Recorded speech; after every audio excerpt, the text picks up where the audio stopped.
নমস্কাৰ, এই মুহূৰ্তত আহি পৰিছে সন্ধিয়াৰ কিবা টপিক ব্ৰেকিং নিউজ। আজি হৈছে 29 মে। ৰাজ্যৰ প্ৰতিগৰাকী মহিলাই পাব অৰুণোদয় আঁচনি।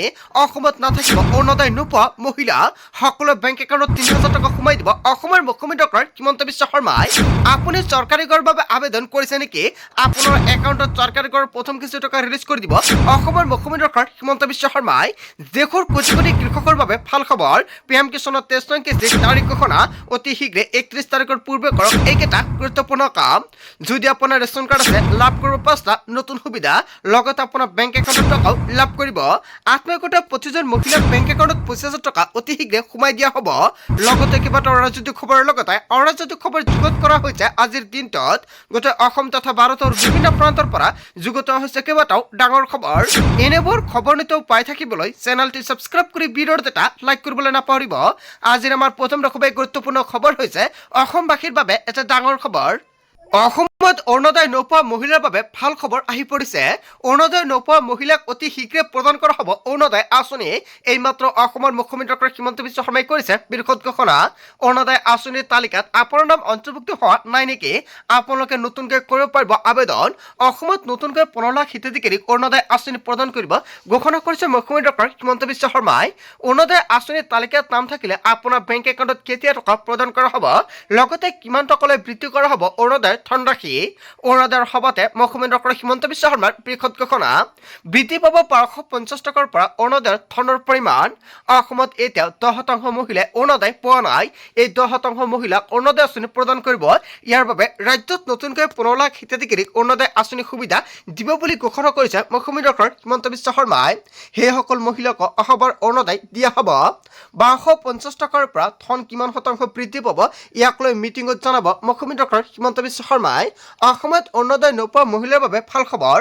যিসকল মহিলাই অৰুণোদয় আঁচনি পোৱা নাই, সেইসকল মহিলাৰ বাবে নতুনকৈ অৰুণোদয় আঁচনি প্ৰপত্ৰ অতি শীঘ্ৰে বিতৰণ কৰিব। আৰু যিসকলৰ তালিকাত নাম অন্তৰ্ভুক্ত হৈ আছে, সেইসকলৰ একাউণ্টত 1250 টকাৰ পৰিৱৰ্তে 3,000 টকা সোমাই দিব মুখ্যমন্ত্ৰী ডক্টৰ হিমন্ত বিশ্ব শৰ্মাই। কিন্তু কিমান তাৰিখত এই টকা প্ৰদান কৰিব, এতিয়ালৈকে ডেটটো ঘোষণা কৰা নাই। যেতিয়াই ঘোষণা কৰিব নিশ্চয় সম্পূৰ্ণকৈ জনাই দিম।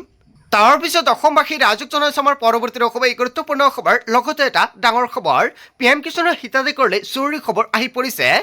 30 জুনৰ পূৰ্বে কৰিব লাগিব এইকেইটা গুৰুত্বপূৰ্ণ কাম। এই কাম নকৰিলে আপুনি বঞ্চিত হ'ব কিস্তি ধন লাভৰ পৰা। PM কিষাণৰ তালিকাত আপোনাৰ নাম অন্তৰ্ভুক্ত হৈ আছেনে? যদি আপুনি এইকেইটা কাম কৰি ৰাখিছে, পুনৰ আপুনি কৰিব নালাগে। যিসকল হিতাধিকাৰী কৰা নাই অতি শীঘ্ৰে কৰিব লাগিব, নহ'লে আপোনালোকৰ বেংক একাউণ্টত PM কিষাণৰ ধন নাপাব। কেন্দ্ৰ চৰকাৰৰ ফালৰ পৰা নতুনকৈ জাৰি কৰিছে SOP। ই কৈছে আপডেট নকৰিলে নাপাব আপুনি 2,000 টকা। আধাৰ কাৰ্ড বেংক একাউণ্টৰ সৈতে সংযোগ হৈ থকাটো বাধ্যতামূলক। PM কিষাণৰ 23ম কিস্তি লাভ কৰিবলৈ ইকৈচি কৰাটো বাধ্যতামূলক। যিসকল হিতাধিকাৰী এতিয়ালৈকে ইকৈচি কৰা নাই, অতি শীঘ্ৰে ইকৈচি কৰক। যদি আপুনি ভাবিছে নতুনকৈ আবেদন কৰিব, তেনে ক্ষেত্ৰতো কৰিব পাৰিব। কেনেকৈ কৰিব যদি আপোনালোকৰ ভিডিঅ' লাগে, এতিয়া এটা কমেণ্ট কৰি জনাই দিয়ক, নেক্সট ভিডিঅ'ত জনাই দিম। 30 জুনৰ ভিতৰতে সম্পূৰ্ণ কৰিব লাগিব ইকৈচি প্ৰক্ৰিয়া। pmkisan.gov.in ৱেবছাইটত অনলাইন যোগে ইকৈচি কৰিব পাৰিব। আপুনি নিজৰ আধাৰ নম্বৰ দাখিল কৰিব লাগিব। OTPৰ জৰিয়তে ভেৰিফাই কৰি ছাবমিট কৰিব লাগিব। PM কিষাণ আঁচনিত ইকৈচি কেনেকৈ কৰিব আপুনি আপডেট। PM কিষাণৰ পৰ্টেল বা মোবাইল এপৰ জৰিয়তে উপলব্ধ হৈছে এই সুবিধা। বায়োমেট্ৰিক ভিত্তিত আপুনি ইকৈচি কৰিব পাৰিব। CSC আৰু ৰাজ্যিক সেৱা কেন্দ্ৰতো কৰিব পাৰিব আপডেট।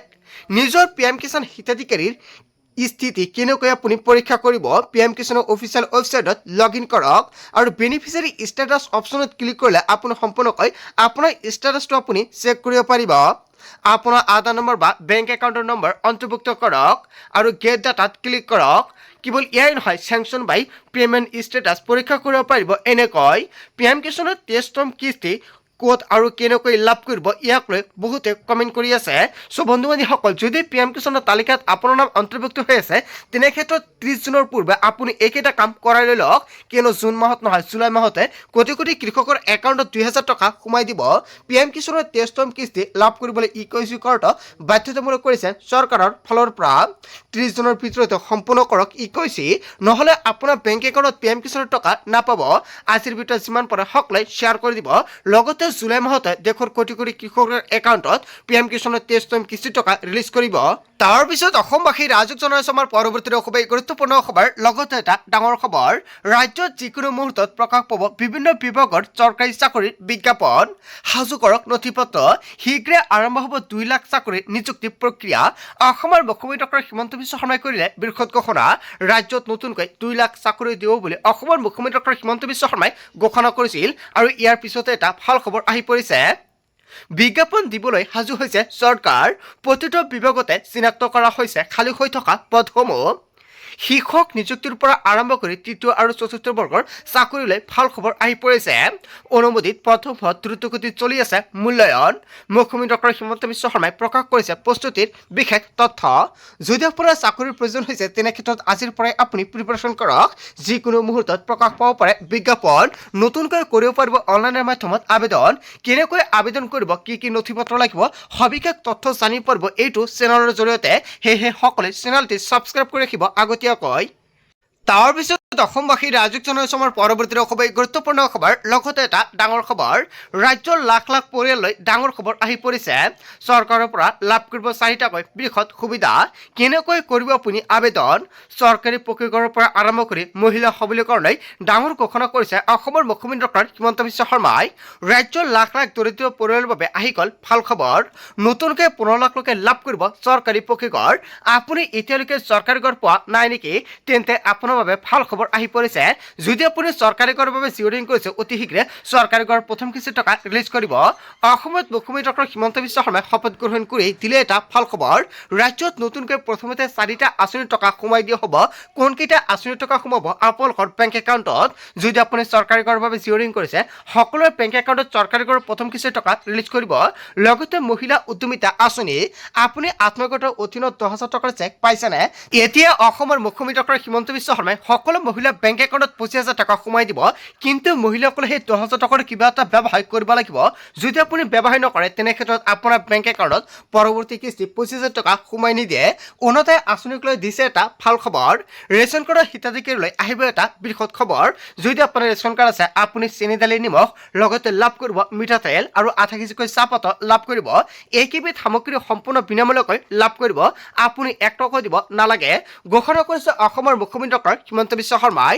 ৰাজ্যৰ লাখ লাখ পৰিয়াললৈ ডাঙৰ খবৰ আহি পৰিছে। আজিৰ ভিডিঅ'ত যিমান পাৰে সকলোৱে শ্বেয়াৰ কৰি সকলোকে জনাই দিব।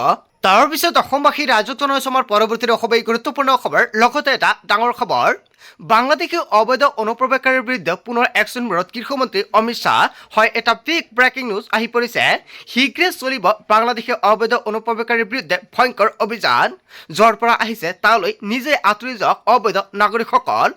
যদি নিজে আঁতৰি যায় তেন্তে চৰকাৰে সহায় কৰিব, অন্যথা ভয়াৱহ হ'ব পৰিস্থিতি। পশ্চিমবংগত বিজেপি চৰকাৰ শাসনলৈ অহাৰ পিছতে কঠোৰ দেশৰ গৃহমন্ত্ৰী। ইতিমধ্যে পশ্চিমবংগ চৰকাৰে ভাৰত আৰু বাংলা সীমান্তৰ দায়িত্ব গতাই দিছে কেন্দ্ৰীয় নিৰাপত্তা বাহিনীক। অসমতো তীব্ৰ গতিত চলি আছে বাংলাদেশী চিনাক্তৰ বাবে আৰু বিতৰণৰ অভিযান। বাংলাদেশী অবৈধ নাগৰিক ধৰা পৰিলে পোনপটীয়াকৈ বিতৰণ কৰিব জিলা আয়ুক্তই। বাংলাদেশী অবৈধ অনুপ্ৰৱেশকাৰীৰ বিৰুদ্ধে পুনৰ একশ্যন মোডত গৃহমন্ত্ৰী অমিত শ্বাহ। হয়, এটা বিগ ব্ৰেকিং নিউজ আহি পৰিছে। লগতে অসমতো অতি শীঘ্ৰে ভয়ংকৰভাৱে একশ্যন মোড আৰম্ভ হ'ব। যদি আপুনি বেদখল কৰিছে তেনে ক্ষেত্ৰত সাজু হওক, কিয়নো অতি শীঘ্ৰে বুলডোজাৰ একশ্যন লৈ সাজু হৈছে চৰকাৰ প্ৰশাসনে। তাৰ পিছত অসমবাসী ৰাজক জনাইছে আমাৰ পৰৱৰ্তী খুবেই গুৰুত্বপূৰ্ণ খবৰ। লগতে এটা ডাঙৰ খবৰ, মাত্ৰ 10,000 টকা দিলে বাংলাদেশী হৈ পৰে ভাৰতীয়। মমতা দিদিৰ দিনত 10,000 টকা দিলে বাংলাদেশী হৈ পৰে বংগলৈ ভাৰতীয়। হয়, এটা বিগ ব্ৰেকিং নিউজ আহি পৰিছে। ইয়াক লৈ ৰাজ্যত বৰ্তমান ভয়ংকৰ পৰিস্থিতিৰ সৃষ্টি হৈছে। দালালক টকা দিলে আমাক লৈ আহে ভাৰতলৈ। 4ৰ পৰা 5 বছৰ ধৰি ইয়াতে কাম কৰি আছো আৰু পৰিয়াল পোহপাল দি আছো বুলি মন্তব্য কৰিছে এজন ব্যক্তিয়ে। কোনোৱে বন কৰা হিচাপে কাম কৰে আৰু কোনোৱে শ্ৰমিক হিচাপে কাম কৰে। আমি এতিয়া বাংলাদেশলৈ ঘূৰি যাব লাগিব বুলি মন্তব্য কৰিছে। বাংলাদেশত কাম কৰিলেও টকা হাততহে নপৰে। দুবেলা দুমুঠি খাবলৈ দালালক কোৱাৰ পাছতহে ভাৰতলৈ আনিলে। ভাৰত বাংলাদেশ সীমান্তত অবৈধ বাংলাদেশীৰ ভিৰ আৰু বাংলাদেশলৈ উভতিবৰ বাবে এতিয়া BSFক কাকুতি মিনতি কৰে। শুভেন্দু চৰকাৰ অহাৰ লগে লগে বংগত বিপদ পাৰিছে বাংলাদেশীৰ। প্ৰতিখন জিলাতে ডিটেনশ্যন কেম্প নিৰ্মাণৰ দিছে নিৰ্দেশনা। কেৱল এয়াই নহয়, ডিটেক্ট ডিলেট আৰু ডিপৰ্ট নিৰ্দেশনা দিছিল শুভেন্দু চৰকাৰে। তাৰ পাছতে সীমান্তত এতিয়া কান্দোনৰ দল দেখা গৈছে বাংলাদেশৰ মাজত মাত্ৰ 10,000 টকা দিলে বাংলাদেশী হৈ পৰে ভাৰতীয় এনেকুৱাকৈ এটা ডাঙৰ তথ্য প্ৰকাশ পাইছে। তাৰ পিছত অসমবাসী ৰাইজক জনাইছো আমাৰ পৰৱৰ্তী অসমে গুৰুত্বপূৰ্ণ খবৰ লগতে এটা ডাঙৰ খবৰ ৰাজ্যত পুনৰ চলিব বৃহৎ উচ্ছেদ অভিযান সৰ্ববৃহৎ উচ্ছেদ অভিযানৰ বাবে প্ৰস্তুত হৈছে আৰু আৰম্ভ কৰিছে। মেৰাপানীৰ 2 নং নেগেৰী বিলত চলিব বৃহৎ উচ্ছেদ অভিযান সাজু হৈছে বিশাল আৰক্ষী বাহিনী আৰু বন বিভাগ। ন্যায়ালয়ৰ নিৰ্দেশৰ পিছতে বেদখলকৃত অঞ্চলত পৰিদৰ্শন আৰু বন বিভাগৰ মুখ্য MK যাদৱ আৰু জিলা আয়ুক্তই পৰিদৰ্শন কৰে অঞ্চলটো।